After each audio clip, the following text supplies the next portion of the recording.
श्रीलक्ष्मी श्रीमहालक्ष्मी क्षीरसागर कन्यका उत्तिष्ठ हरिसम्प्रीते भक्तानां भाग्यदायिनी।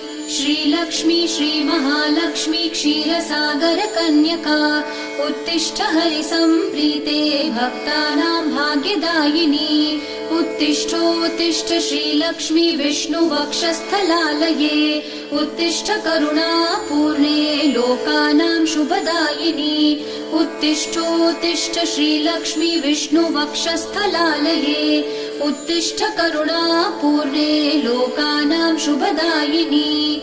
श्रीपद्ममध्यवसिते वरपद्मनेत्रे श्रीपद्महस्तचिरपूजित पद्मपादे श्रीपद्मजात जननी शुभपद्मवक्त्रे श्रीलक्ष्मी भक्तवरदे तव सुप्रभातम्।